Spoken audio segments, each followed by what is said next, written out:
and welcome to today's meeting of the Ann Arbor Commission on Disability Issues on Wednesday, March 19th, 2025.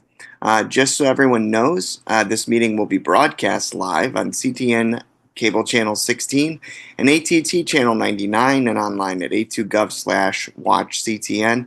To speak at public comment today, please call toll-free 877-853-5247 or 888-788-0099 and enter meeting ID 919-8673-145.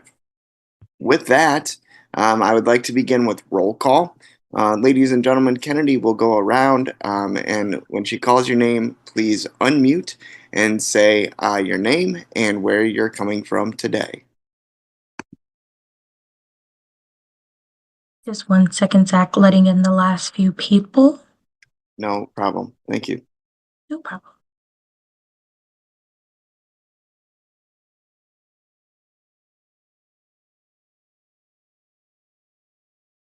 Hi, everyone.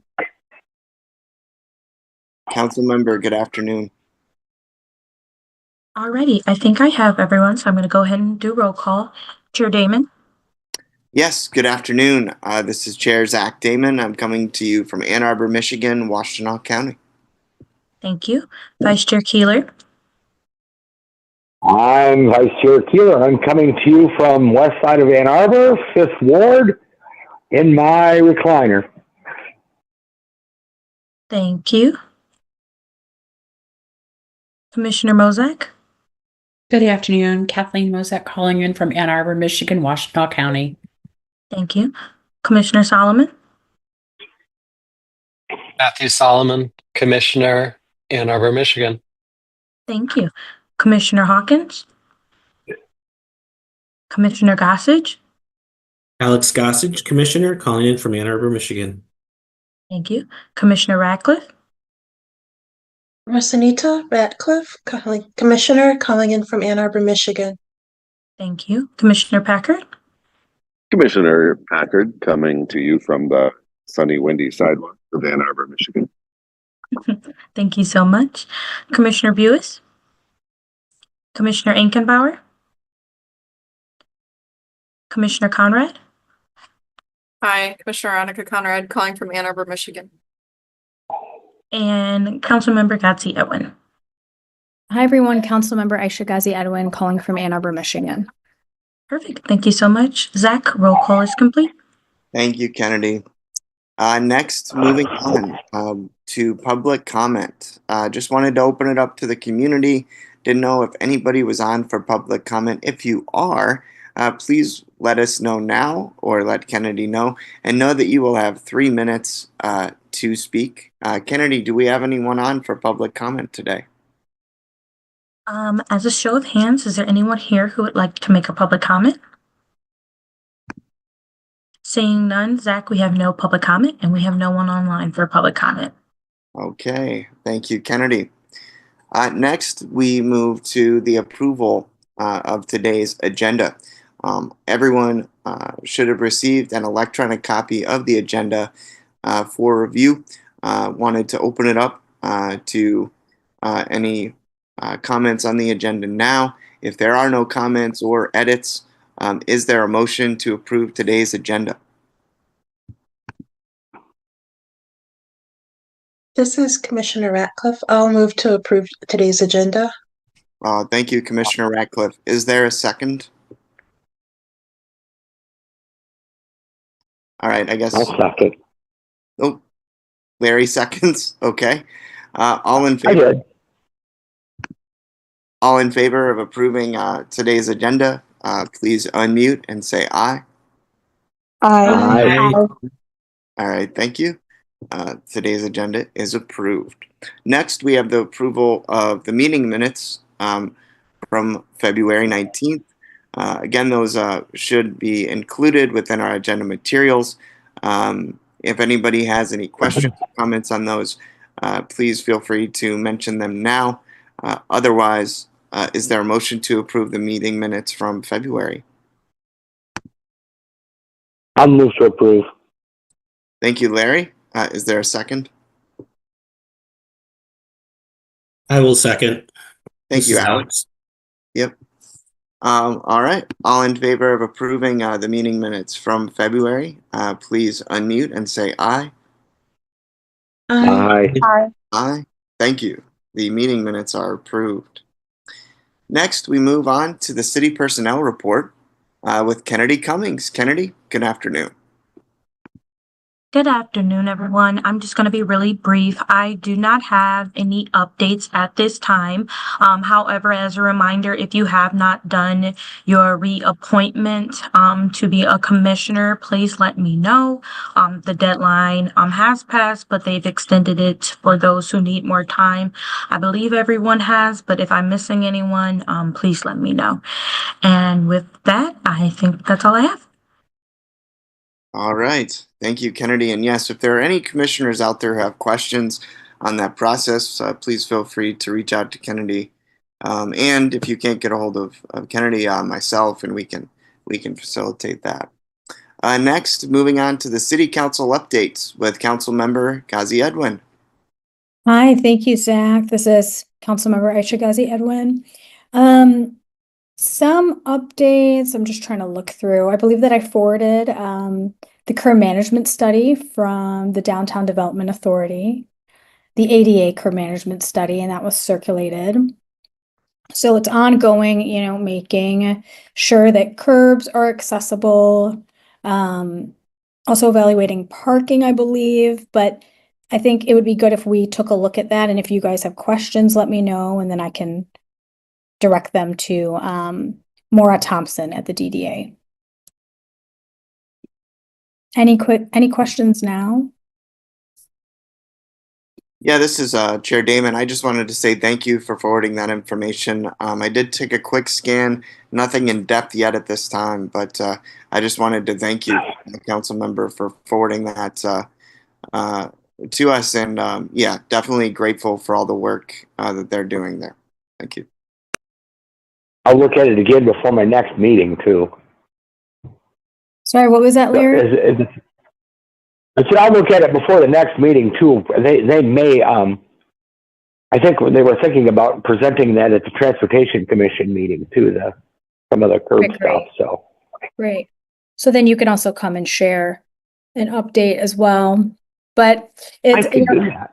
yeah, that would be great. And, I talked to Maura and I said, just as you're doing the career management study, or maybe as you're, she's also made an effort to add accessible parking spaces when we asked for it. Remember when they had the downtown street closures? And we talked about that. I told her, I said, as you're doing stuff like that, just send me updates and I'll share it with Kodai. Thank you. That's great. Yeah, absolutely. Yeah. So in regards to other things, there was a question about Miller Avenue and bike lanes. It was forwarded to me by Laura Orta, and I believe it came from Annika. Annika, is Annika on the phone right now? Yeah, I'm here. Hi, Annika. Do you want to talk a little bit about the question you had? And I asked her for some information so I can provide that. Yeah, so I had some questions about it's called the Miller Improvement Project. Yes. And so the project so it's starting soon, actually starting next week. So I wish I had kind of caught wind of it earlier, but I had some questions regarding how exactly it is being approached with accessibility in mind. So the project is going to include updating Miller with what they're calling an all ages and abilities bike lane. And I looked through the project site and I watched the informational video, and it just isn't really clear to me what they mean by all abilities for a bike lane. I did ask Laura about that, and she said all abilities was in reference to the cyclists. Okay. Different modes of transportation. Okay. So not specific. I mean, it can encompass accessibility concerns and people with disabilities, but really about the cyclists. Okay.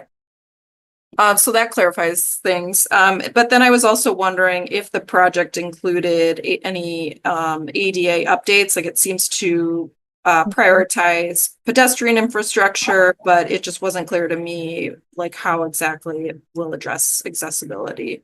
That's a good question. I can reach out to Public Works and just ask that. I'm sure, they'll say something like we'll comply with, ADA standards and whatnot, but just making sure that we get some specific information, Yeah. I think is important and it's good. One thing that Laura also mentioned is that there's been some bus stop issues around accessibility, and she said that is something that we should contact AAATA around and Matthew Carpenter. So if you guys have concerns around that, I think sending them to me and then I can relay them to Matthew and then having him come in and talk to us might be a good next step. Yeah, I spoke directly with AATA about at least about the rerouting during the project. They seem to have found a new solution for that, so that's good. But I'm not sure if what the Miller Improvement Project includes regarding making the bus stops like permanently more accessible. Right, I can ask that. Okay. Hello. Yeah, thank you. This is oh, go ahead, Larry.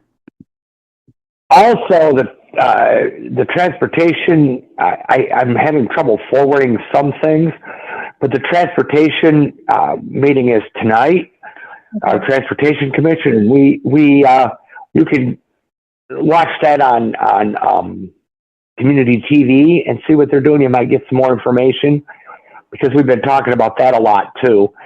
And also, you can get the number at the beginning and call in into public comment if you'd like.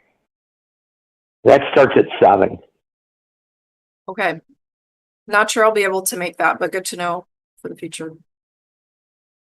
Yeah, I'll pay special attention. And Matthew Carpenter does come to those.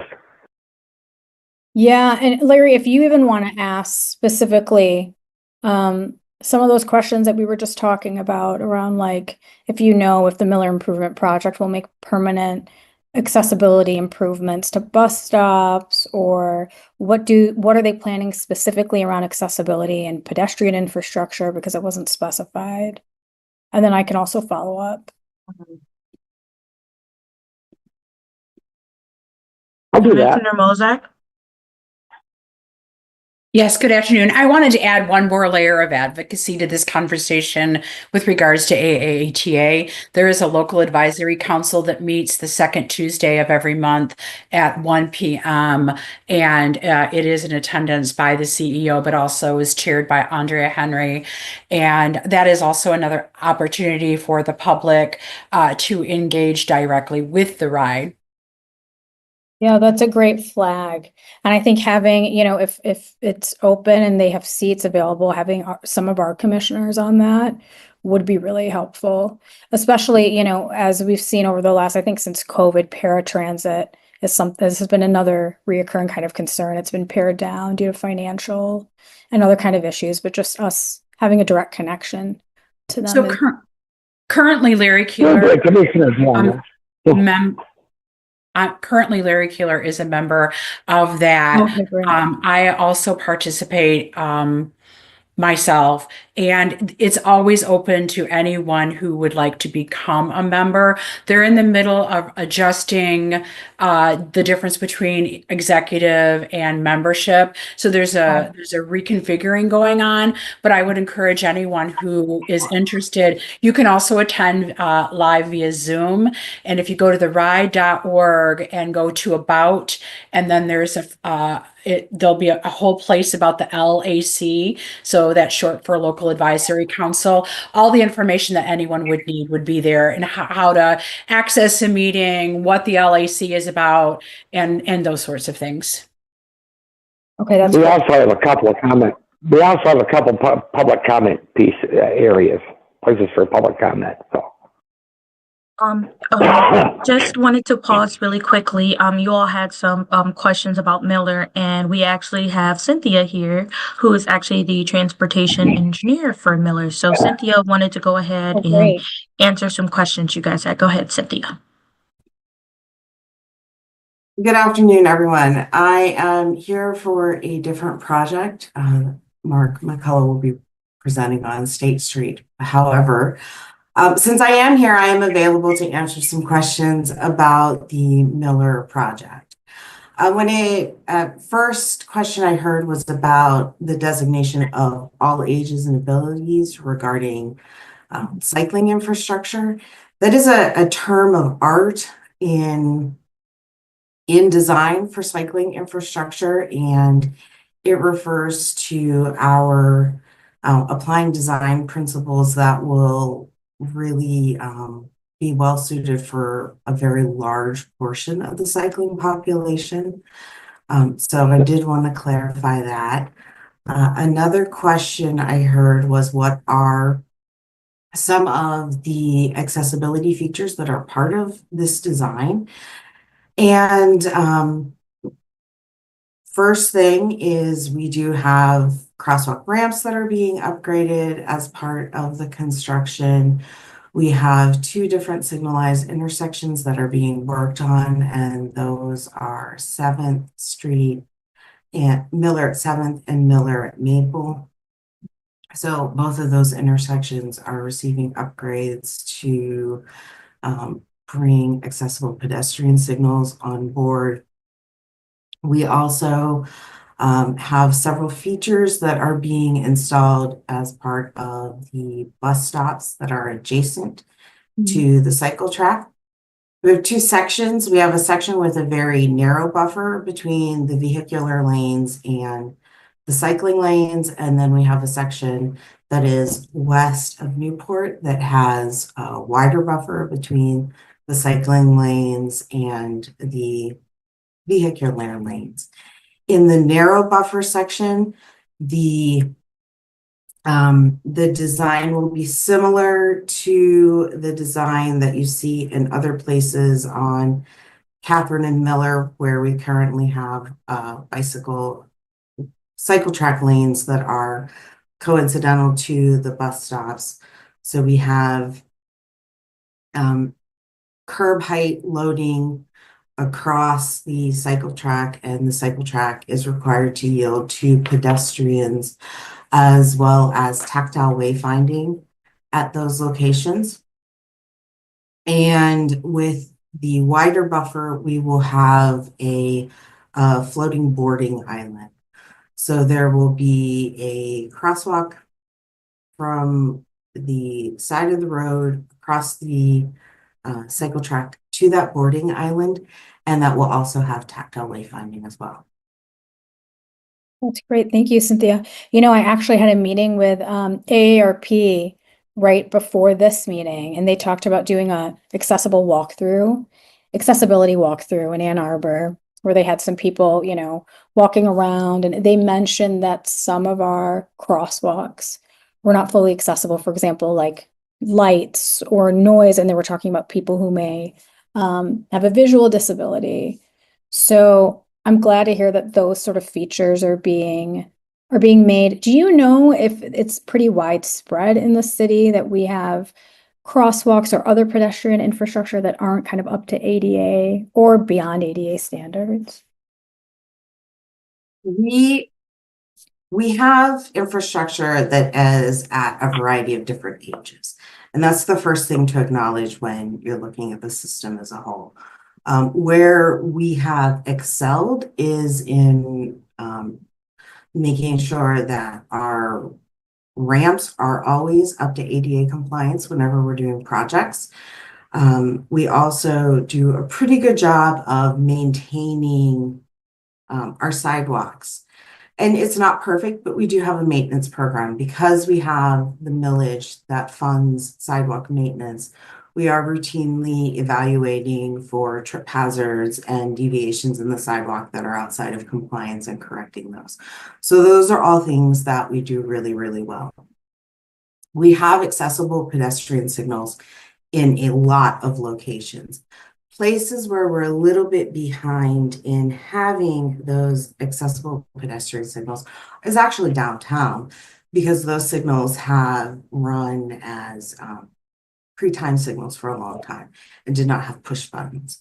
And that is an area where we are catching up as we do projects. So we do have a set aside for a budget to install accessible pedestrian signals. And we do install accessible pedestrian signals pretty much every year. A lot of times we will do those as part of a capital improvement project. Sometimes those improvements are completed separate as part of a request that comes in from the community. But we also need to strategically look for some of those opportunities, because frequently when you're installing accessible pedestrian signals in locations where there have not been pedestrian signals in the past, the infrastructure is not set up to provide the separation between the two directions of travel for the push buttons. So there can be a lot of physical work that goes into bringing a location up to compliance while we're doing that. But those are opportunities that we are routinely looking for. Thanks for that information. And that's good for us to know. And I think as a commission, we've talked before about like even us going and doing walkthroughs or whatever we can do to also kind of gather data or flag areas. But that is, it's good to know that there's budget set aside and you all are aware that it's a priority. Oh, yeah, it's something that we're routinely incorporating into projects. We did have a couple of staff members who were part of that AARP walkthrough, and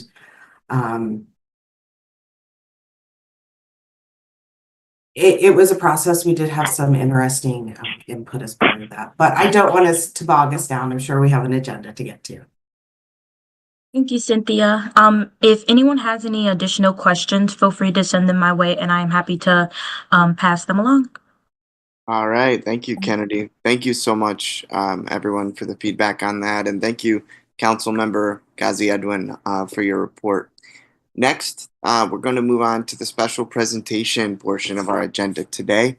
I'm very excited to welcome Mark McCullough, and he's going to talk about the State Street development that's going on. And Mark, thank you so much for being here today. We really appreciate you and your staff and all your hard work that's going into this. So the floor is yours. No, thank you, sir. And thank you, fellow commissioner. I'm not a fellow commissioner, but thank you to the board here for inviting me to give you an opportunity to learn about the State Street project. The limits of it are from South University to East William Street, right in the heart of the University of Michigan campus. I'll go ahead and share my screen.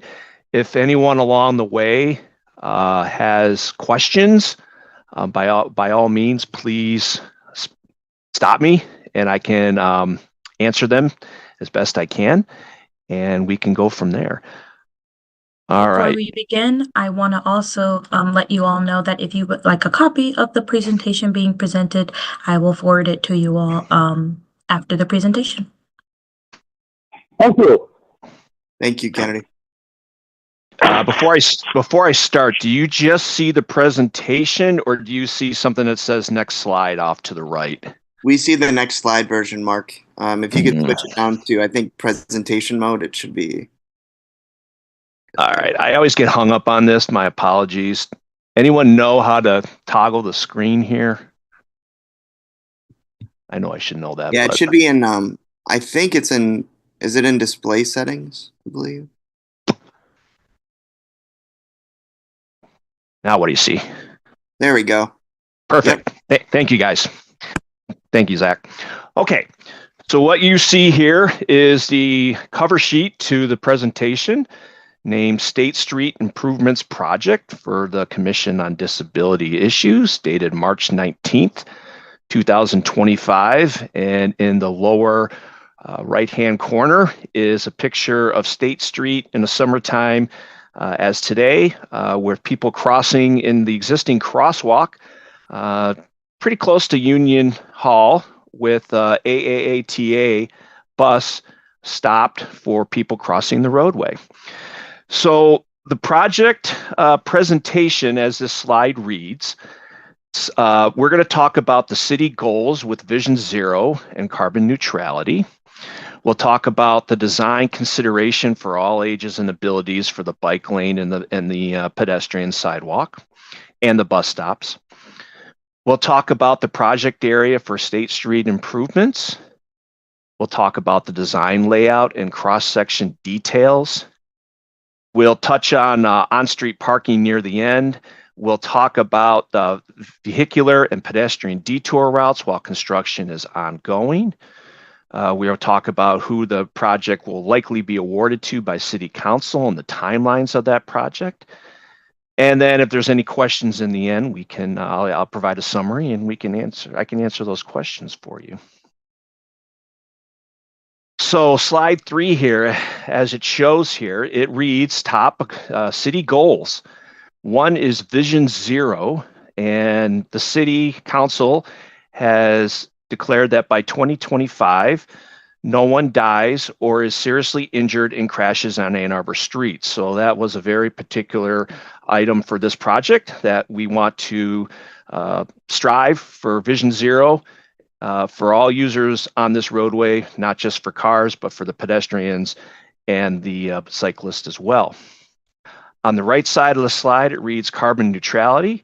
By 2023, our transportation system contributes 0 emissions towards climate change.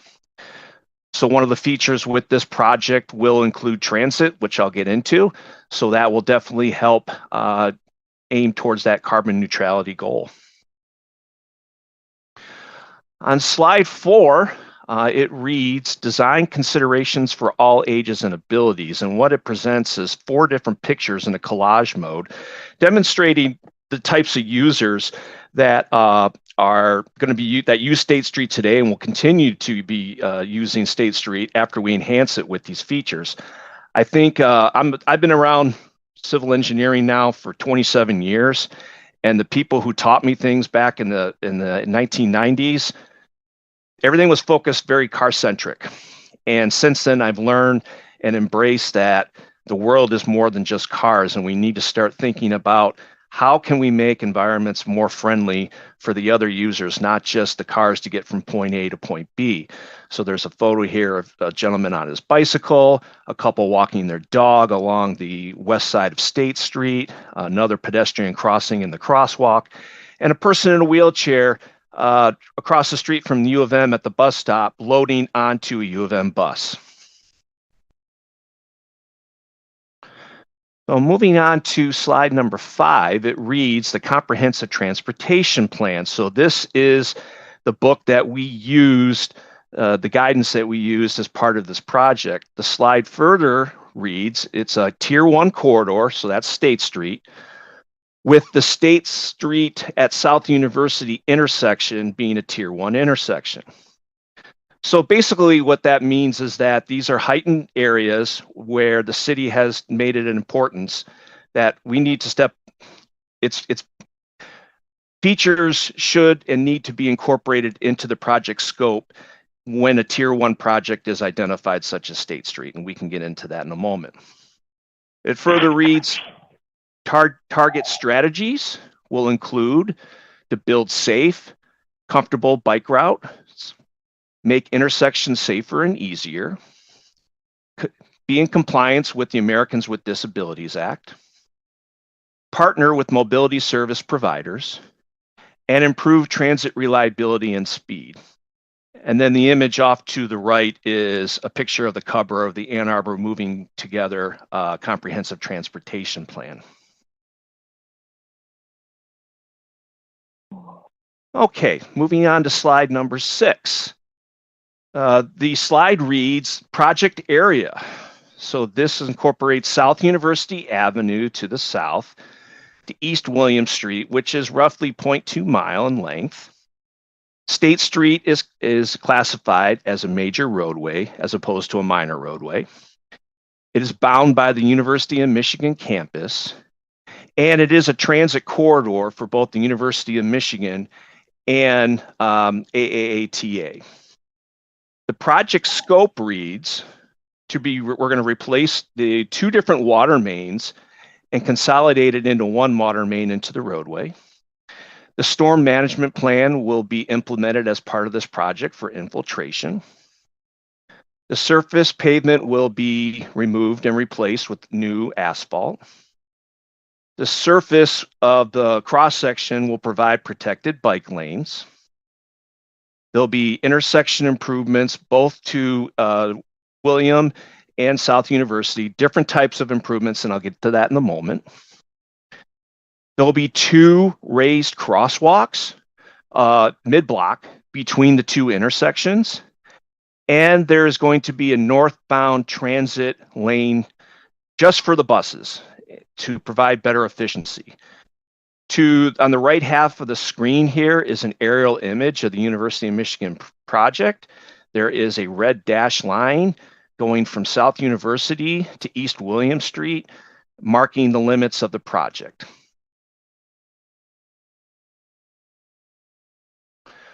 Okay, so what I'm going to do now is on slide 7, and give or take 10 slides here, I'm going to break these down into bite sizes as far as what the project scope entails using pictures and words.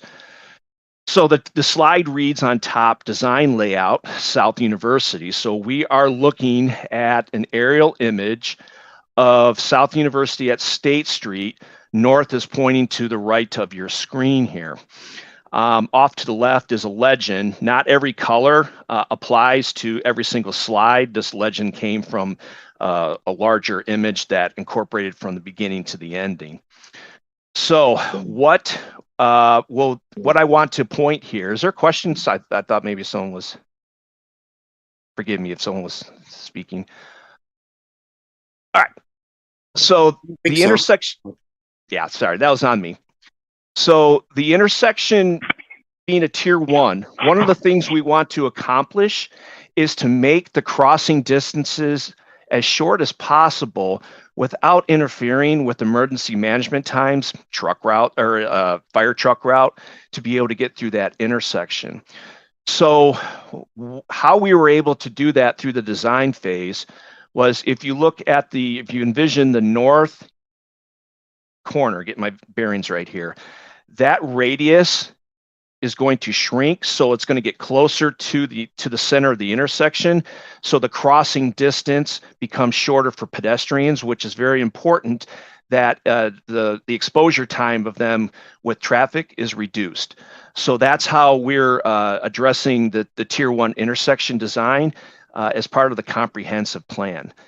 There's already bike lanes, protected bike lanes, that exist to the south of the intersection, south of South University, and that bike lane will continue through the dashed green lines there, dots you see there, going to the bike lane behind the back of curb. I'm going to get a little bit ahead of myself here, but just put a footnote here. The bike lane on the west side of the roadway is in the existing roadway today, meaning it will be parallel to the face of the curb. The bike lane on the east side of the roadway is sometimes in the road, sometimes off of the road. And the reason for that is, as we go through the slides, there's 3 or 4 mature trees near the diag that the University of Michigan was said absolutely those trees have to stay without being harmed, and we agreed with that. So in order to accomplish that, we had to take the bike lane off of the roadway and put it behind the trees so that we would not harm those trees. So just a little footnote there. All right, moving on to slide 8. It reads, the design layout, Michigan Union Building, again, the legend off to the left. And the aerial image that is present is what will be seen in front of the Michigan Union Museum of Art on the east side. So Michigan Union's on the west side, Museum of Art is on the east side. So moving from left to right of the screen, I got that backwards. Moving top to bottom of the screen, you'll have the sidewalk that's currently there across the frontage of the Michigan Union Building. Then you'll have a curb and gutter. And then there is a protected bike lane that is going to be working in unison with a bus stop platform that is shaded in a light blue. That bus stop is, to this day, going to only be used by AAA. That bus stop does exist today, but it is going to be enhanced where there's not going to be interaction. Well, let me rephrase that. There's going to be limited interaction between people loading onto the bus and to bikers that are currently using the roadway today. So they're going to go between the sidewalk and the bus platform.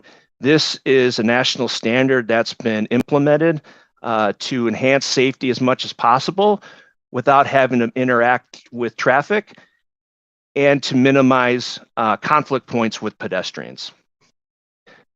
The two travel lanes, northbound and southbound, will still exist as it is today. And then you start seeing here in red a transit-only lane. So the University of Michigan became a partner in this project in that they wanted to enhance and increase their efficiency rates to get from point A to point B. So in order to do that, they felt like, well, it's worth investing money into a bus-only lane so that they do not have to have high dwell times when they wait for the red signal at East William Street. More to come on that in a moment. They have the curb and gutter on the east side of the roadway, and then the bike lane in this case starts behind the back of curb, then goes into the roadway before on the top to the right side of the screen of the aerial image is one of the two raised crosswalks, and that's going to be about 6 inches. It's going to be pretty close to what you would see for a speed hump that would be in a residential neighborhood. Not quite, but it kind of gives you a visual what it would look and feel like. And then you'll have the sidewalk that's currently there on the east side of the roadway. This is a cross-sectional image that you're looking at for slide number 9. It reads the cross-section Michigan Union. And instead of looking at it aerially, it gives you what it would look like going from south to north. So there's the sidewalk along the U of M's Union side, the protected bike lane, the bus platform to load onto the bus from AAATA going southbound, the southbound and northbound vehicular lanes, and then the transit-only lane that is protected by the plastic delineators, similar to what you would see for a protected bike lane. Then there's going to be a little 3-foot buffer space between the transit lane and the 6-foot wide bike lane, curb and gutter, and then the sidewalk along the east side or the University of Michigan Museum of Art side.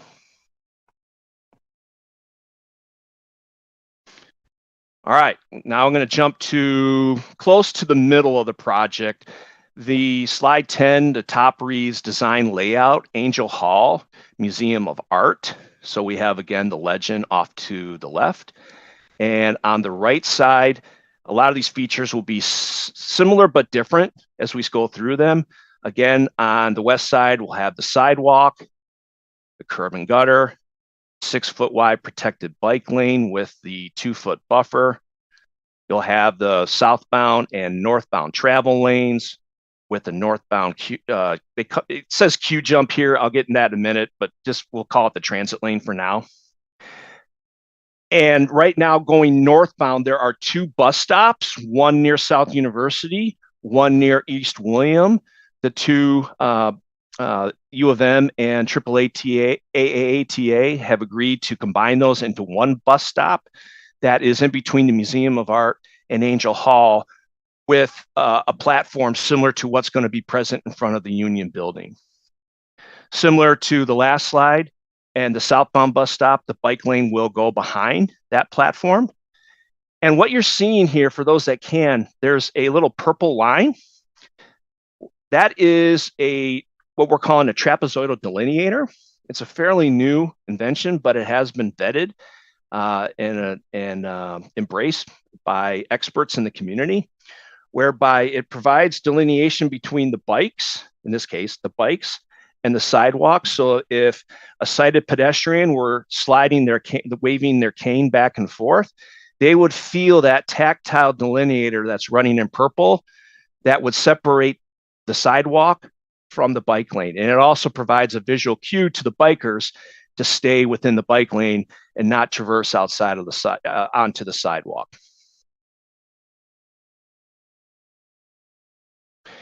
Here is on slide 11, which reads cross-section, Angel Hall, Museum of Art. Similar to the previous cross-section, on the west side of the roadway, you have the sidewalk, curb and gutter, 6-foot wide bike lane with a 2-foot buffer, southbound lane, northbound lane, transit lane, and then the bus stop, as shown on the previous slide, with the bike lane behind it. In the aerial view, it was purple. In this view, it is yellow, is that trapezoidal delineation. And then you have the sidewalk that's running in front of Angel Hall. Okay, continuing north, slide 12 reads the design layout in front of the Trotter Center and the diag, more or less. I'm calling it the diag. We're not quite there yet, but it's pretty close. Again, legend off to the left. And then there's an aerial image of the project. So these are the 3 mature trees I was speaking of that University of Michigan said, please, we do not want these 28, 20, and 21-inch caliper trees going away. So this is where you can see both the bike lane and the sidewalk behind the green space, which I'm calling the, lack of a better word, green space, where the tree is going to be. So this is an example where that bike lane is not into the roadway, and that's why we had to do that. On the top of the picture, so that's the west side, you have your sidewalk, again, curb and gutter, bike lane, buffer space, southbound bike lane, southbound vehicle lane, northbound vehicle lane, protected transit only lane in red. In this case, now you have the curb and gutter, and then you have the green buffer space. Then you have the bike lane, the trapezoidal delineator in purple, and then the sidewalk. And then slide 13 shows a cross-sectional view of the same spot, Trotter Center and diag, as it reads at the top, where again, on the west side of the roadway, in front of the Trotter Center, you have your sidewalk, your curb and gutter, southbound protected bike lane with the buffer space, southbound vehicular lane, northbound vehicular lane, protected transit lane, curb and gutter, and the green space protecting those existing trees, the bike lane, trapezoidal delineator in yellow as we're moving over to the right, and then the sidewalk where the beginning of the diag commences. Okay, and slide 14 is now landing on what we'll call the project ending point, which is the East William Street. So the slide reads design layout, East William Street. There's a legend off to the side, and then there are various images in the lower left spot that show signal phasing. And many of you are familiar with the 3 traditional phases, the red and the green, that you see at most traffic signalized intersections. What's not familiar to many of us is these transit signals that are on the right side of that image, where it says no, cars no, bus go, and go. So one of the reasons that this, before I get into that image off to the right here, as I was speaking, that University of Michigan wants to increase their efficiency rates as far as getting from point A to point B so they can stay on schedule.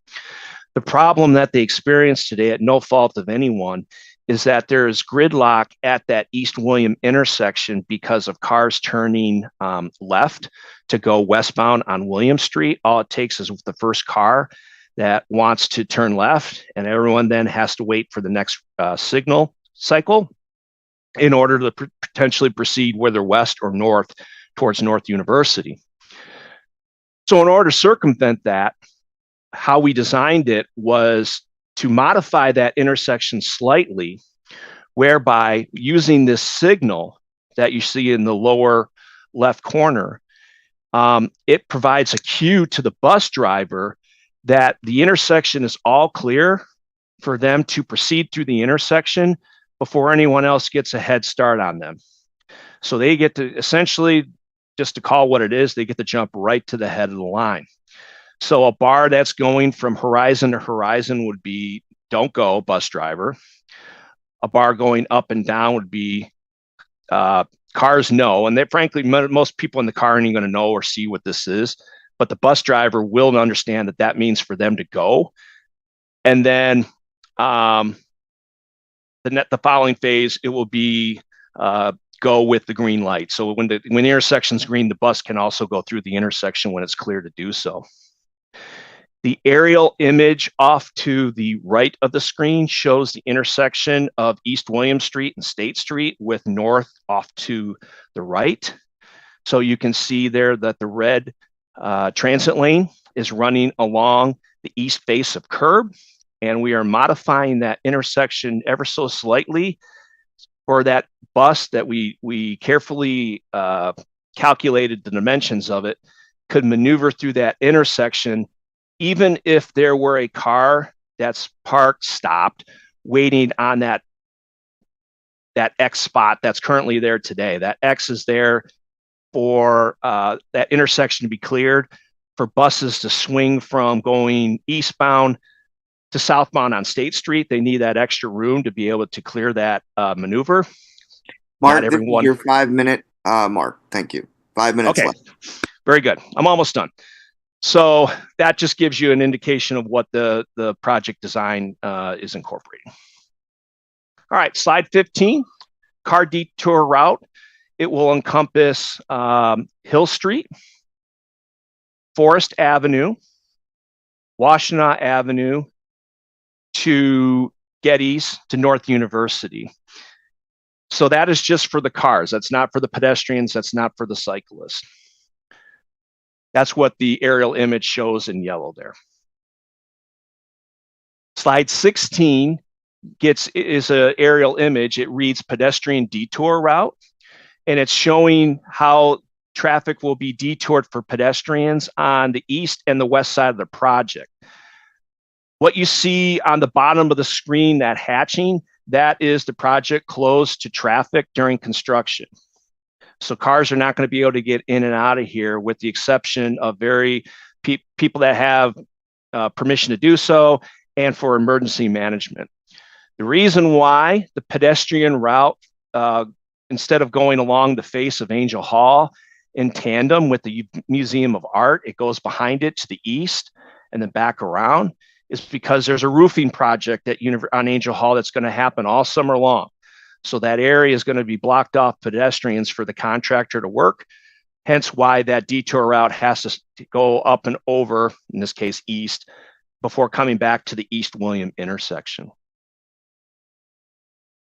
Slide 17, it reads that the contract award and timelines.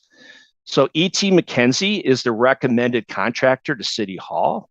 The bid price is $5.3 million. The projected construction start date is May 5th of this year. There will be a project pause the week of Art Fair, which is scheduled for July 14th to 20th. So basically, they're going to take everything out of there. Art Fair will come in, do their regular thing every year. And then once they're done, contractor will bring all their equipment and materials back. And then they'll start completing the work after Art Fair, and that'll go pretty much through the end of November. And Wade Trim will provide construction administration, engineering, and inspection. I will be heavily involved in that. And we'll also be on site for resource during construction. So in summary, slide 18 reads the title, State Street Improvement Summary. Target city goals for Vision Zero and carbon neutrality. Design focuses on users of all ages and abilities. The project will modernize outdated city infrastructure. It will have enhancements, including protected bike lanes, the northbound transit lane, bus stop, and mid-block raised crosswalk. The relocation of on-street parking will be sought. Let me pause there for a minute before I continue. All 69 spots that are managed by the DDA are going to be not there any longer once construction is, in order to fit the transit lane and the bike lanes in there. There's an ongoing study being conducted by U of M, DDA, City of Ann Arbor, to see where some of those spots can be relocated around the U of M campus. Right now, it's not definitive when that will occur, but it's an ongoing subject being looked at. Slide further reads, details will be provided for all users during construction. Construction will occur between May and November of 2025, and the project will pause for Art Fair in July. So the last slide just reads questions with a bunch of hands up. So that's all I have. Thank you, Mark. I really appreciate all that detailed information. Very encouraging, especially about the bus lane loading platforms. I think those are pretty efficient. One question I did have briefly for you: are any of those loading platforms on any of the locations that you mentioned in your presentation, are any of them going to be shielded from the elements in terms of, are they going to have canopies or benches, anything like that? The platforms will not be shielded, only because for a lack of space, and it wouldn't be ADA compliant if for someone in a wheelchair to maneuver around. But on the sidewalk area in front of Angel Hall, there will be a shelter provided. And then there is a shelter off to the south near the South University intersection that's there today. That will remain in place. Got it. Okay. Any other questions for Mark at this time?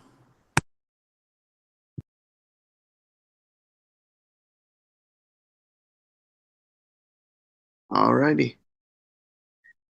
Oh, Commissioner Solomon. Yeah, just a real quick question, and thank you for the thoroughness with which you narrated these many upcoming changes. What about vehicles that provide transportation for people with disabilities? They will be treated like regular vehicles, or will they have access to the the bus lane? Once construction's completed? Correct, yeah, under these kind of new parameters. Well, I don't know the answer to your question as far as how that would play out.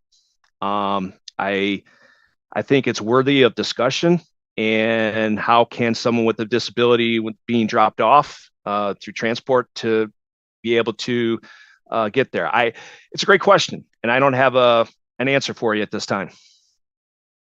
Would you mind sort of bringing that forward in whatever forum that that may come up in? Just it's an issue that I think is worth considering, as you say. Yeah, I agree with you, and I will make a note of that and pass it along to people for further consideration and deliberation. Commissioner Solomon, if I could get a little bit of clarification, are you referring to transit services through the ride? There's a number of different entities, including an autonomous vehicle system that provides transportation to people with disabilities. There's a number of different providers, of which you allude to one. So my curiosity is, will those have any access to some of these kind of privileged lanes? Yeah, we'll consider the practical ramifications of that and how we can effectively sign, and we'll get back to you on that one. Thank you. Commissioner Packard? Yeah, just a quick question, and this is also with our transportation department in general, but stops that are being implemented, do they have trash cans for those who are stopping included, I'm only asking because I just noticed in the past couple of weeks I have a guide dog, and when you go to a stop and it doesn't have a trash can, uh, and you have a dog that you have to bag something up, and if there's no place to deposit it at the stop, of course you don't want to put it on the bus. Just something I thought I'd throw out as an idea for these and any other stops that moving forward, I thought I'd ask while we're discussing this. Yeah. Someone who walks my dog, I particularly appreciate what you're talking about. Yeah, I don't know what the plans are for U of M and AAATA for these, but I will definitely ask them. Thank you. You're welcome. All right. I will limit it to one more question before we move on. Any other questions for Mark at this time?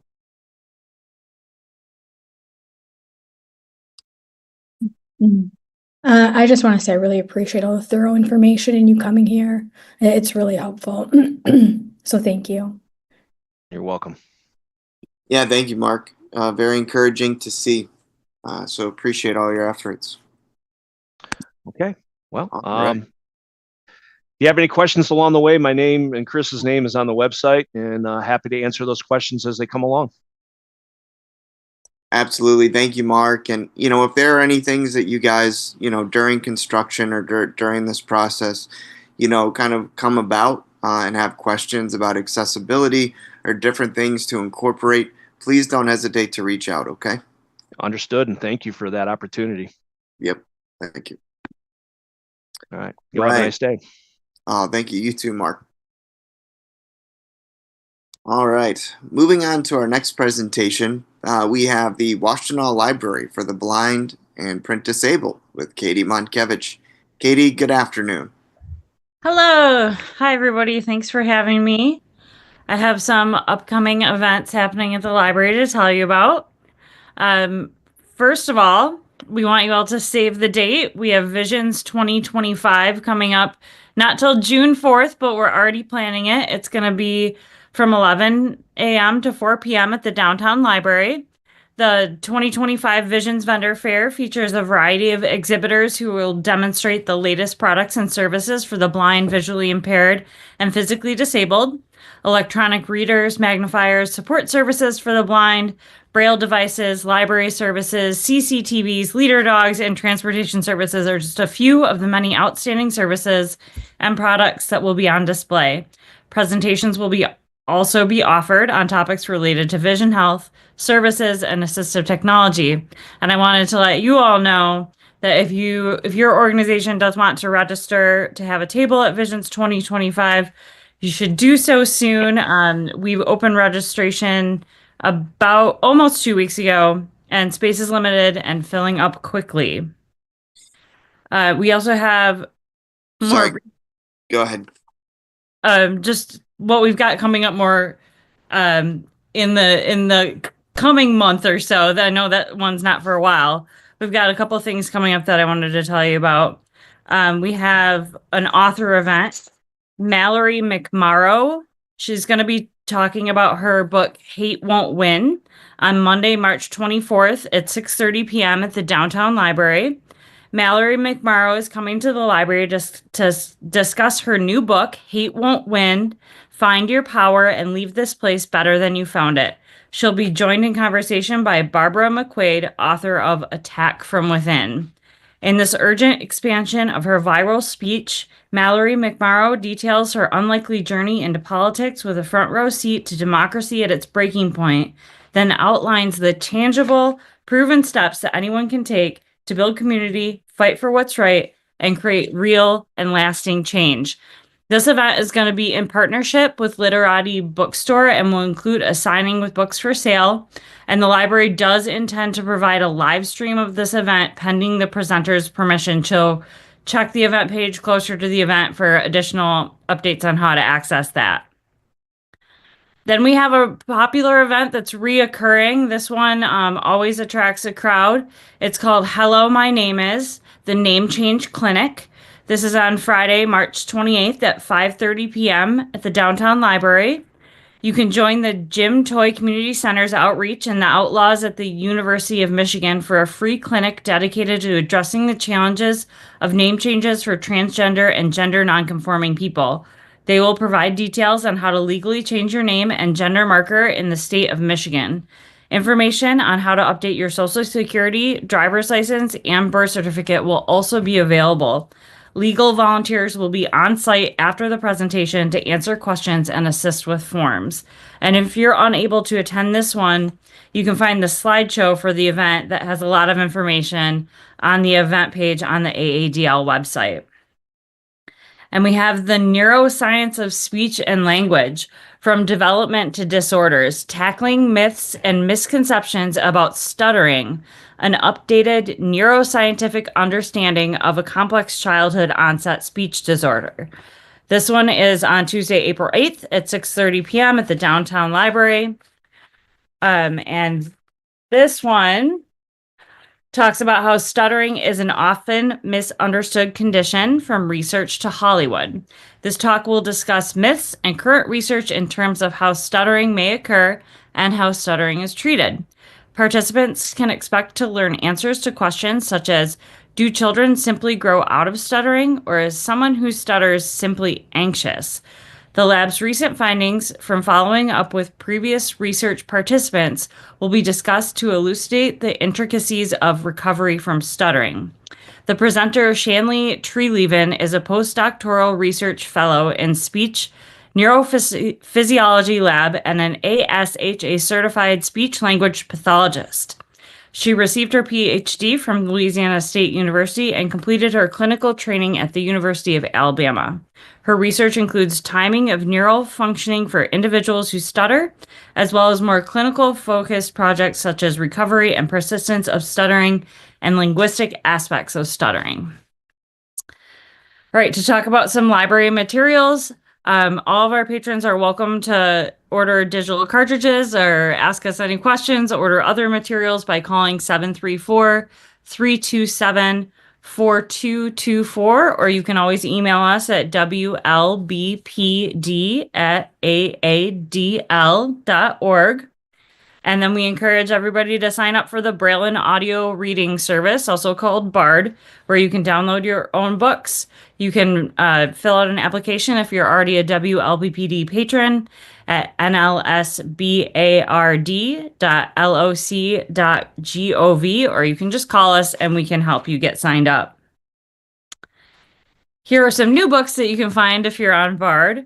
The 5 Resets, Rewire Your Brain and Body for Less Stress and More Resilience by Aditi Nerurkar. Dr. Nerurkar illuminates why our everyday attempts at being resilient, like multitasking, sleeping less, and undergoing huge lifestyle overhauls, are not beneficial to our stressed brains. Instead, she prescribes practical, real-world solutions for our modern-day perils that are time-efficient, cost-free, and can be applied to anyone's life, including following the resilience rule of 2, making no more than 2 changes at a time because doing more is unsustainable, accepting that multitasking is a myth, our brains are wired to do one thing at a time, and adopting her bookend method, creating boundaries to honor our brain's need for compartmentalization. The 5 mindset shifts, along with 15 proven techniques, offer you a roadmap to change your relationship with stress, bring your biology back into balance, and feel calmer right now. And this one sounds very interesting to me. It's called The Worth of Water, our story of chasing solutions to the world's greatest challenge. And this is by Gary White and Matt Damon. On any given morning, you might wake up and shower with water, make your coffee with water, flush your toilet with water, and think nothing of it. But around the world, more than 750 million people can't do any of that because they have no clean water source near their homes, and 1.7 billion don't have access to a toilet. This crisis affects a third of the people on the planet. It keeps kids out of school and women out of work. It traps people in extreme poverty. It spreads disease. It's also solvable. That conviction is what brought together movie actor Matt Damon and water expert and engineer Gary White. They spent years getting the answer wrong, then halfway right, than almost right. Over time, they and their organization, water.org, have found an approach that works. Working with partners across East Africa, Latin America, South Asia, and Southeast Asia, they've helped over 40 million people access water and/or sanitation. In The Worth of Water, Gary and Matt take us along on the journey, telling stories as they uncover insights, try out new ideas, and travel between the communities they serve and the halls of power where decisions get made. With humor and humility, they illuminate the challenges of launching a brand new model with extremely high stakes, better health, and greater prosperity for people all over the world. The Worth of Water invites us to become a part of this effort to match hope with resources to empower families and communities and to end the global water crisis for good. And that is what I have for you all today. Does anybody have any comments or questions for me? Matthew Solomon, please go ahead. Thanks, Katie. Could you repeat the title of the next to the last thing you mentioned? It was 5 suggestions, mindset shifts. Yeah, it's the 5 resets. Rewire your brain and body for less stress and more resilience.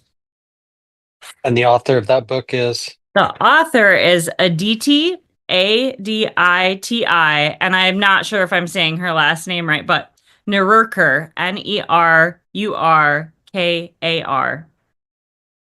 Thank you very much. You're welcome. Go ahead, Zach. Yeah, hey, thanks so much, Katie, and sorry for interrupting you a little bit there earlier. No problem. I just wanted to say that I did get the registration form.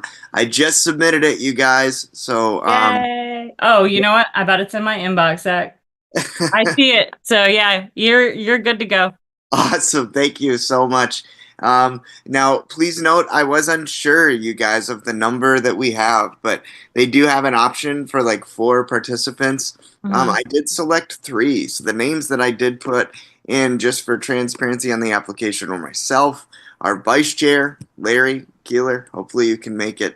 And Commissioner Rob Packard, who I know has been a longtime attendee of Visions. But if there are any other commissioners that would like to attend to fill that 4th spot, please don't hesitate to let myself or Kennedy know, and I can let the library know as well.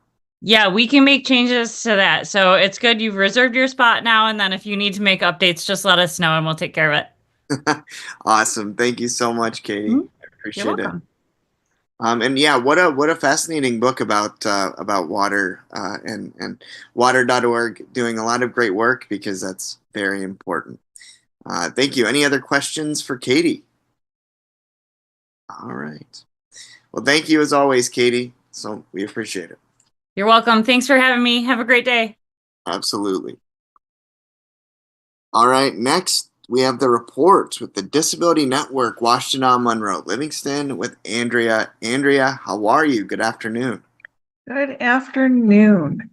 I am well, enjoying this lovely weather today.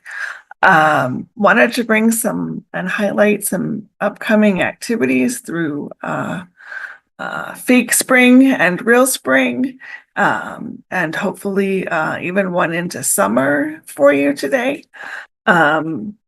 We still have spots and registrations available for our Camp Horizons Info Night, which is happening a week from today, Wednesday, March 26th, from 6 to 7:30 at our Ann Arbor office.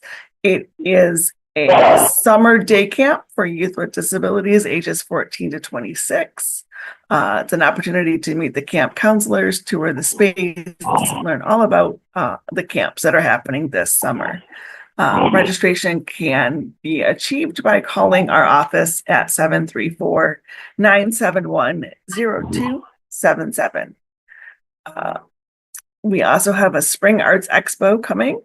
Join us for an unforgettable evening at Disability Network and the Ann Arbor office, where we will bring together a dynamic blend of visual art, literature, theater, and dance in one vibrant celebration of creativity. Thursday, April 10th, 6 to 8 p.m. at the Disability Network office in Ann Arbor. Dreamy Delights and Ice Cream Night pajamas, tasty trivia, and fun games. Ages 18 plus. Registration required, again, by calling 734-971-0277. Monday, April 21st from 4 to 6 p.m. at our Washtenaw Hanover office. Celebrate spring with ice cream and light snacks. Come relax in your pajamas and loungewear and hang out with folks for a good time. April 23rd and 24th, which is a Wednesday and a Thursday, is the 5th annual Nothing About Us Without Us Film Festival, in collaboration with our sister network at Southwest Michigan. More details about movies and events on that coming soon. Typically, that is a virtual event that is available through Zoom. More details coming just before the event at next month's meeting. And finally, again, save the date for our ADA celebration this summer of the 35th anniversary of the Americans with Disabilities Act. It's taking place on Saturday, July 26th from noon to 5 at our Ann Arbor office. Free food, fun activities, inspiring speakers, community resources, and much more as we celebrate the anniversary of the ADA. To learn about all of these events and more, again, you can give our office a call at 734-971-0277. Email us at info@dnwml.org or check out our website at dnwml.org. And that's all I have today, unless anybody has any questions. I don't have a question. I just have a comment. I mean, Dreamy Delight, my goodness. I have to tell you, I'm a huge ice cream fan. One of my favorite desserts. I don't know about you guys. Sounds like the perfect event to kick spring off. Absolutely. Monday, April 21st, 4 to 6. Absolutely. Absolutely. Thank you. And then, yes, Nothing About Us Without Us Film Festival. Very excited about that, you guys. I will be, if you've not registered for that, I'll also resend out the event registration form so people can sign up. I did look at the program. I just want to plug it, say it looks very, very amazing, interesting.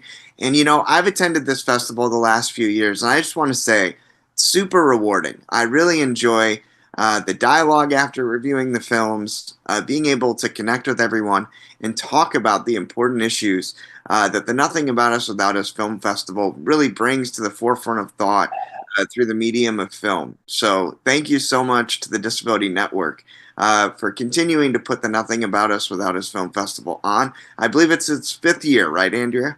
Yes, yes. And thank you, Zach, for promoting it better than I just did. So we appreciate your support and involvement in that as well. So absolutely. Absolutely. Thank you. Awesome. Any other questions for Andrea at this time? Okay. Thank you so much. Thanks. Have a great day. Yep. Next, we have our Partners in Access Subcommittee report with Vice Chair Larry Keeler. We had no meeting. Last week I called in, and apparently I had been the only one that called in. I couldn't seem to get through, but apparently I'd been the only one that had called in. And later on that evening, Kennedy said nobody else called in either. So we did not have a meeting. We have a couple of topics that can be discussed next meeting that are coming up, though. Talk about, I got a couple of things I put on our agenda about getting into the thrown bathrooms, the accessible bathrooms. And Commissioner Packard sent me something about where a woman is wanting to get a path. Says there's a way she can get a path cut through from where she lives to over to the complex where the Bushes on South Main is at. But other than that, please come next month to the meeting if you can, because we've had very low attendance the last couple months. and we could use people to come out, and I don't know what's going on, but we've had very low attendance for the meeting, very low or none. Sure. And Larry, thank you for giving that feedback on the Partners and Access Subcommittee.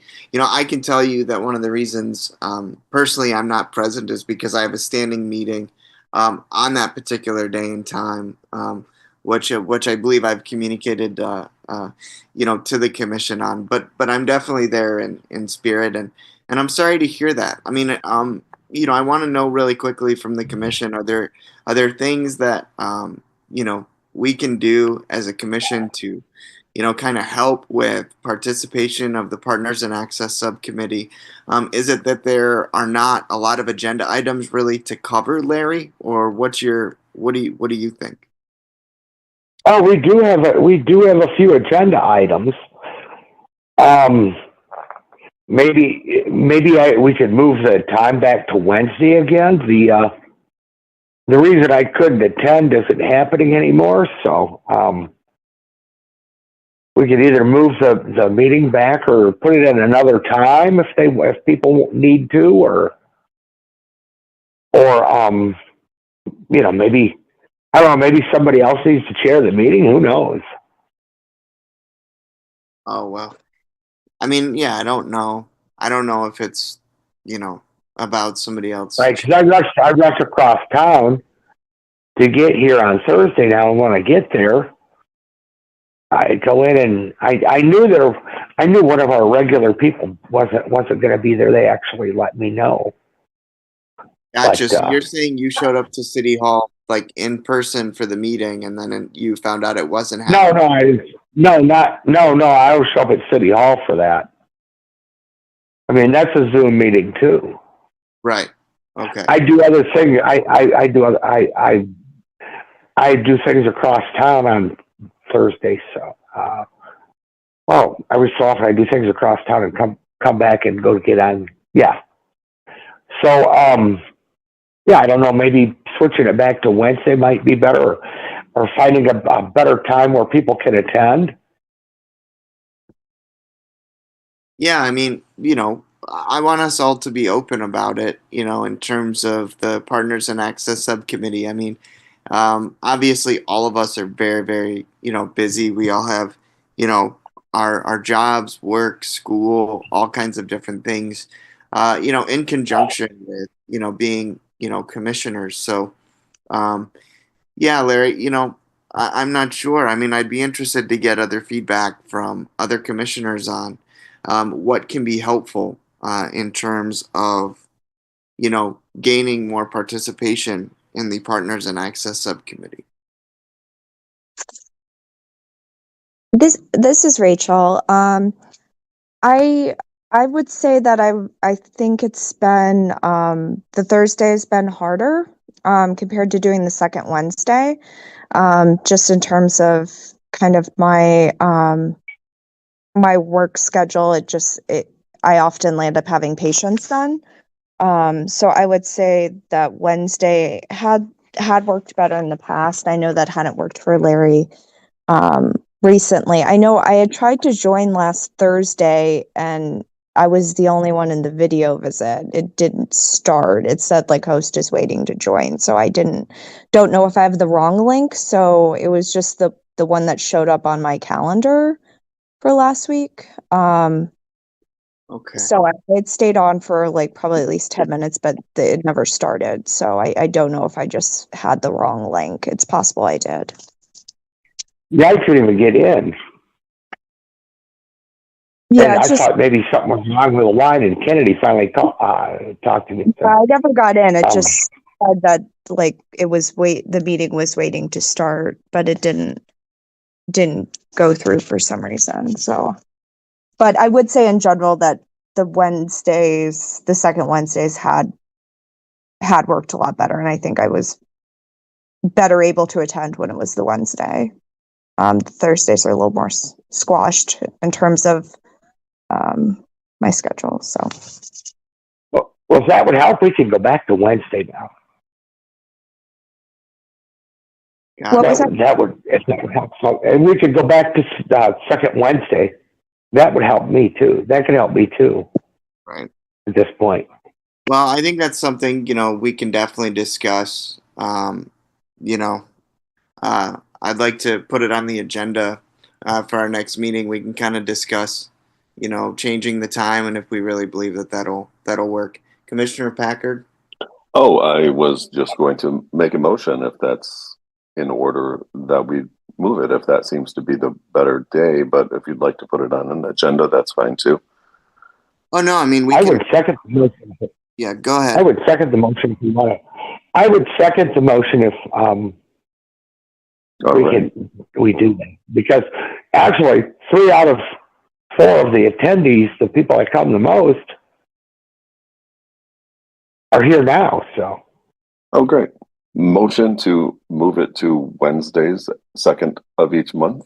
I believe 4 o'clock. Is that the start time? It is 5, but it could be 4. Oh, okay, 5 o'clock. No, 5. Yeah, we didn't. 5 o'clock would probably be better. Well, yeah, I mean, if you guys want to vote on that now, I'm open to that if everyone's comfortable with that. And I did second it, so. Okay, so Rob, you made a motion then to change the date of the Partners and Access Subcommittee meeting? Yes, sir. Okay. Larry, you seconded it. So that means I did. Okay, so then just to clarify, it would be the Partners and Access Subcommittee meeting would then be moved to what day? Wednesday? Second Wednesday of the month. Okay. What is the second Wednesday next month? So I'll update the calendar invite. Don't worry about that part. I just need a motion before I update it because I'll have to change the rest of the Wednesdays for the rest of the calendar. Okay.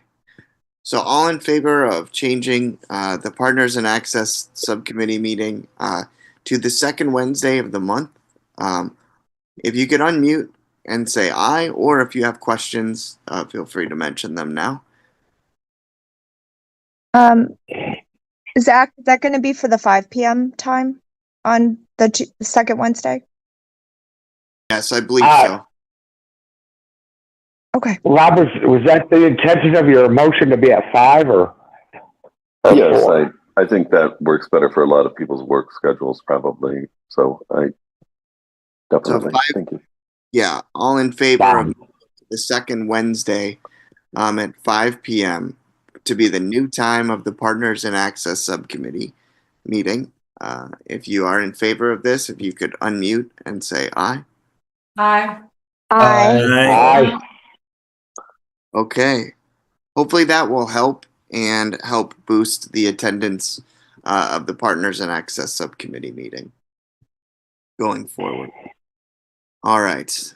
Anything else in Partners and Access, Larry? Not currently. All right. Moving on to the Community Engagement Report with Commissioner Rachel Hawkins. Hey, so Ann Arbor Inclusive had a new show this month that's already posted on their YouTube with Ann Arbor Academy. They're still working on scheduling their April show, but we look forward to seeing what they have planned for April. So more news to come on that soon. All right. Thank you. Next, we have the Recruiting Activity Report with Larry Keeler. And I have received no reviews for applications or anything, so we haven't really done anything. Okay. Well, don't go anywhere, Larry, because we need you to give the Transportation Commission update. Yep, and I have a short one. There was some input, some public input from public comment about they called it and gave the city good comments on curb cuts and sidewalks. They said it was good they're doing a good job doing it. And then we're talking about one of the things that's coming up is they're talking with the Transportation Commission is talking with the AAP at Arbor Public Schools, and they're working for drop-off zones so that students and other people are safe. So they're making safer zones and better drop-off places when you go to any of the schools to pick up or drop off children. And so we had a resolution for the school collaborate, resolution, not a revolution, resolution for the school to collaborate, and that carried, the motion carried to collaborate with the school, with AAPS. And then there was a presentation on side streets and how that was working with Vision Zero, and I really didn't quite get that, but it's moving along, and they were telling us how the some different effects, but nothing seemed to affect us directly at the moment. But I'll give you anything that does. And then there was we talked about all kinds of street resurfacing projects coming up for later on this year, and I'll go into those when they start actually coming up. And that's where the Miller one is coming up soon. So, but they were just letting us know that it was coming up. So I'm sure there's going to be a lot more questions about that one tonight. And the transportation meeting is tonight. The Transportation Commission meeting is tonight, and you can also, I forget the public number to attend, but you call if you want to look at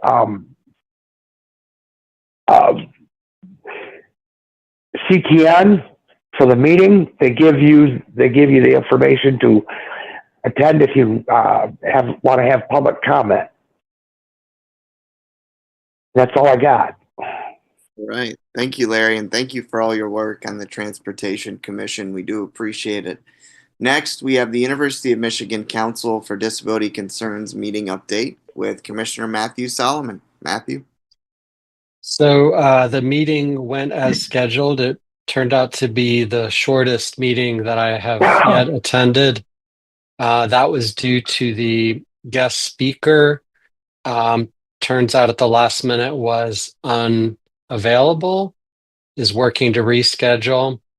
So it ended up being a very short meeting. It would have been canceled if the chair had had greater notice, but the meeting adjourned 7 minutes after it started, and there's not much to report, frankly. Okay. Well, thank you, and thank you for all the work that you do with the Council for Disability Concerns. I know they're doing a lot of good work there, so thank you for the report. So next we have the chair report. I did want to mention that they're going to be having the U of M's Special Olympics is going to be hosting a big event at the Big House on April 5th. Tickets are free, and they hope to have a lot of spectators in the stands for this particular event. The Special Olympics College at the University of Michigan is hosting their kind of first annual unified Big House Games.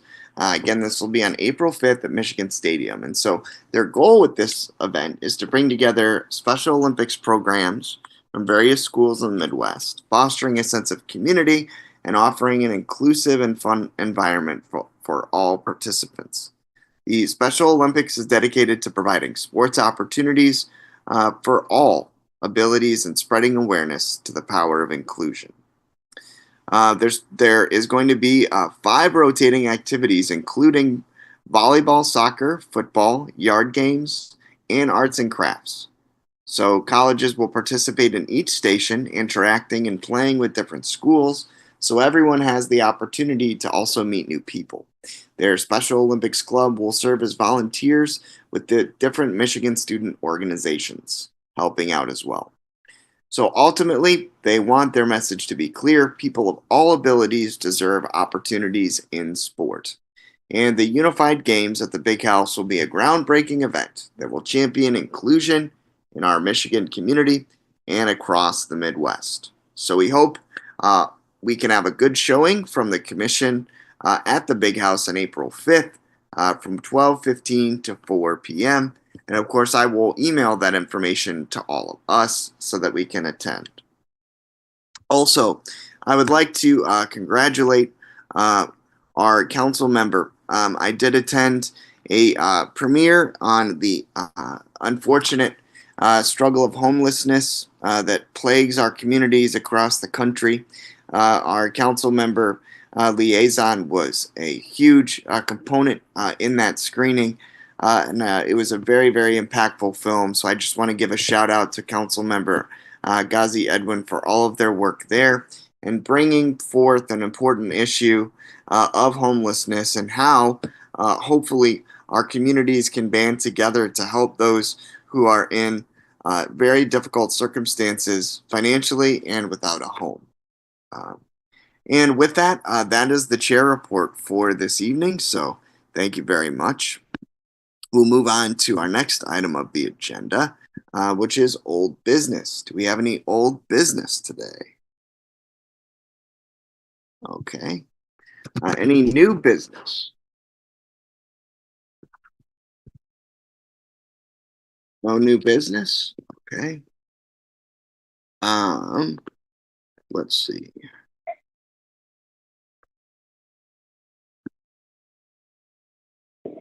Next, we have one moment. My computer is malfunctioning. Probably announcements. Yeah, thank you. We do have announcements. Thank you, Larry. So next, do we have any announcements today, or communications rather, from our commission?